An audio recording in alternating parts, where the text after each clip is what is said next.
ఉద్యోగం ఎప్పటికైనా వస్తుంది, కానీ తనను కోరుకునే పిల్ల దొరకదు. వీళ్ళిద్దరిని ఒకటి చేయాలి.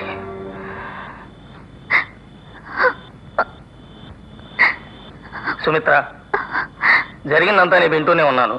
మనకి ఎవరి మీద ఎక్కువ ప్రేమ ఉంటుందో వాళ్ళ మీదే ఎక్కువ అధికారం ఉంటుంది. నువ్వు షర్ట్ ఇచ్చినప్పుడు వద్దని విసిరేసిన వాడు ఇప్పుడు అదే షర్టుని గుండెలకు హత్తుకుని పడుకున్నాడు. వెళ్ళి చూడు.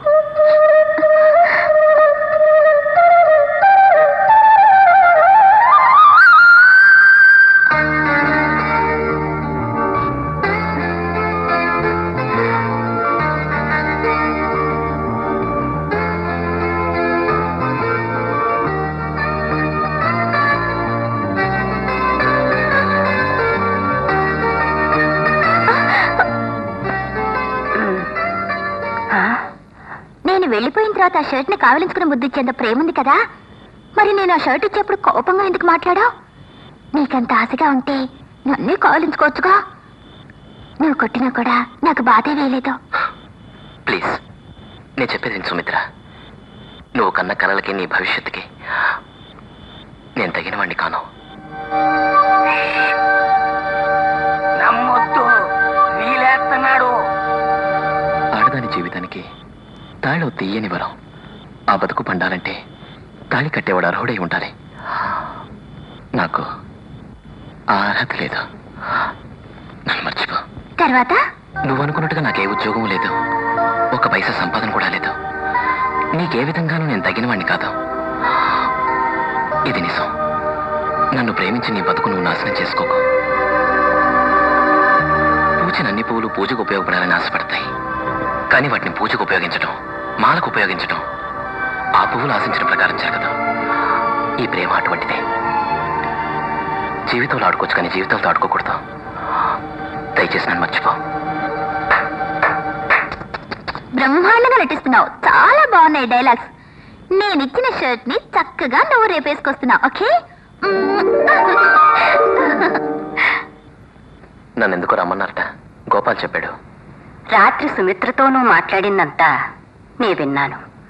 సుమిత్ర పుట్టిననాటి నుంచి ఒక్కరోజు కూడా నన్ను వదిలిపెట్టి ఉన్నది లేదు. ఇక నన్ను వదిలిపెట్టి ఉండగలనన్న నమ్మకం కలిగింది.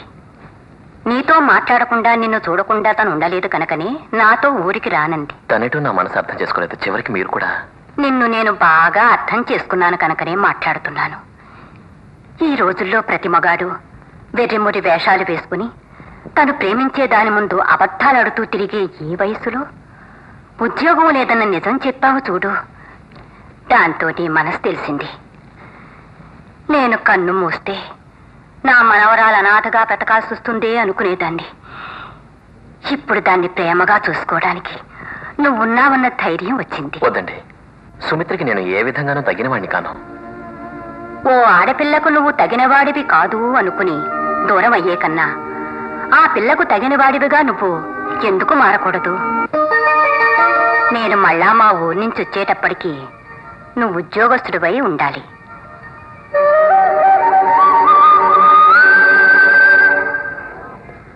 ఏం తమ్ముడు, ఎక్కడికే? ఈ కంపెనీలో ఏదైనా ఉద్యోగం దొరుకుతుందేమోనని. ఇక్కడ మనుషులు చేసే పనులన్నీ మిషన్లు చేస్తున్నాయి.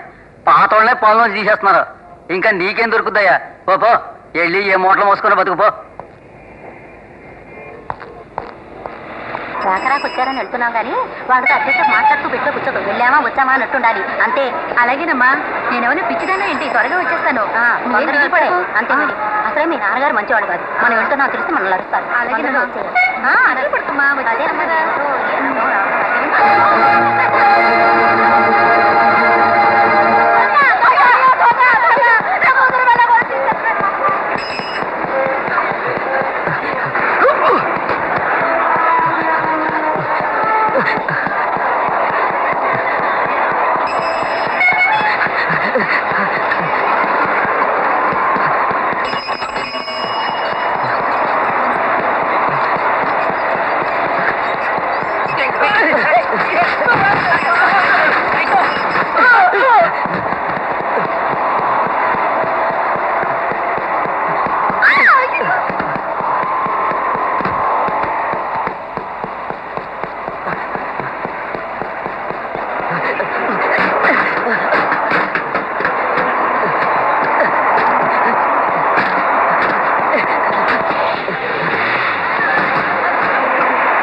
పాలు షుగర్ ఫీడ్ చేయడానికి.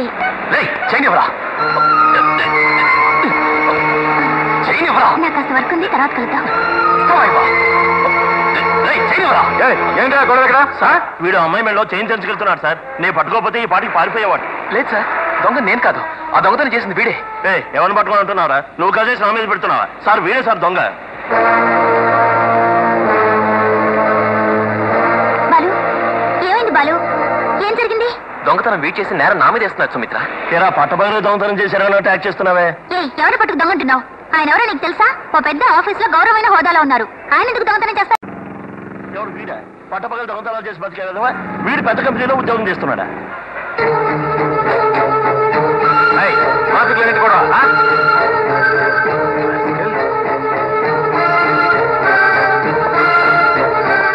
ఎలా చిల్లర కావాలని అబద్ధం చెప్పి నా పేరు యూజ్ చేసి సైకిల్ దొంగిలించిపోతావరా? దొంగలాగా ఎక్కడో చోట దొరకపోతామని వెతుకుతూనే ఉన్నారా? చదువుకున్న వాళ్ళే ఉన్నాడు. అతని జేబులు వెతుకు చూడండి, ఉందో లేదో తెలిపోతుంది.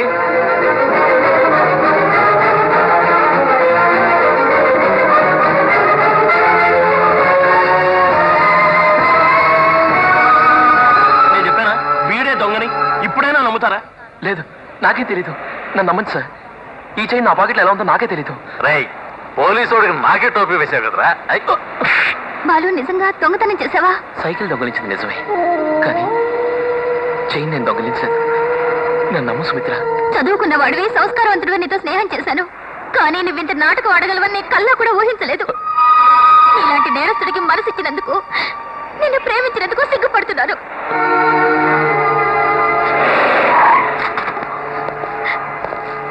వాట్ మ్యాన్, ఏమిటి గొడవ? పాతకేడి సార్ వీడు. చైన్గా చేస్తే పబ్లిక్ పట్టుకున్నారు.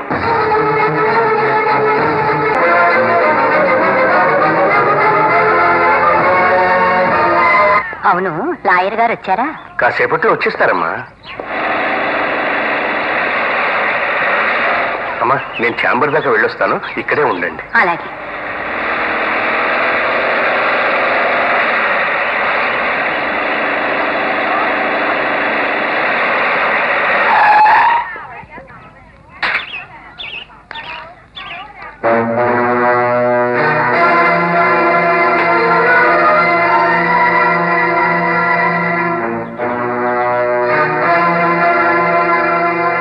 పొమ్మంటోంది, కాడు రమ్మంటోంది. ఈ వయసులో నా మీద కేసు వేస్తావా? నేను కొన ఊపిరితో ఉన్నంత వరకు ఈ కేసు ఇలాగే కొనసాగిస్తాను. కానీ ఇల్లు నీకు వదిలేస్తానని మాత్రం కలల కనకు. ఇలా చూడు, ఎప్పుడైతే నీ కూతురికి తాళి కట్టి మీ ఇంటి అల్లున్నయ్యానో అప్పుడే ఆ ఇంటి మీద నాకు హక్కు ఉంది, భాగం ఉంది. అది నా సొంతం అయ్యేదాకా నిన్ను ముప్పతప్పలు పెడతాను. ఎప్పుడైతే భార్య కదా అన్న మాట మరచి ఆస్తి కోసం నా బిడ్డను నువ్వు చంపేశావు, ఆనాడే నువ్వు గాని నేను గాని మన మధ్య ఉన్న బాంధవ్యాలు గాని నా కూతురి శవంతోనే అంతరించిపోయాయి. తగుదనమ్మా అంటూ ఆస్తిలో భాగం అడుగుతున్నావే, నీకు సిగ్గనిపించడం లేదు? నీకు ఇష్టమో అయిష్టమో నాకు తెలియదు. నా కొడుకు ఢిల్లీ నుంచి రాగానే నీ మనవరాల్ని వాడికిచ్చి పెళ్లి చేసి ఆ ఇల్లు వాడి పేర రాసేయి. చావబోయే ముందు నా పంచన పడుంటే గుక్కడి గంజైనా నీకు దక్కుతుంది. ఒకవేళ కేసు నేను గనక గెలిచానో నువ్వు నీ మనవరాలు వీధిన పడి అడుక్కు తినాల్సి ఉంటుంది. అది కోర్టులో తెలుసుకుందాం. మనిషికి రోషం, పౌరుషం ఉండాలి. కష్టించి జీవించాలని పెద్దవాళ్ళు ఎందుకన్నారో తెలుసా? నీలాంటి వాడికి ఎలా అర్థమవుతుందిలే. నీకు మళ్ళీ నేను బాధ్యత లేని వాడిని అయితే ఈ పెట్టె, ఈ బండి, ఆ గాడిద ఇంత ఆస్తి నేను అసలు సంపాదించగలుగుతావాడినా? లేదు అని వచ్చిన వాళ్ళకి లేదు అని చెప్పని వంశంలో పుట్టిన వ్యక్తిని నేను. చూస్తే పాప అనిపిస్తోంది, కాంపౌండ్ లోంచే గెంటేశారు. సరే, నా రూమ్ లో ఉండు, గాడిదకి తోడుగా ఉంటావు.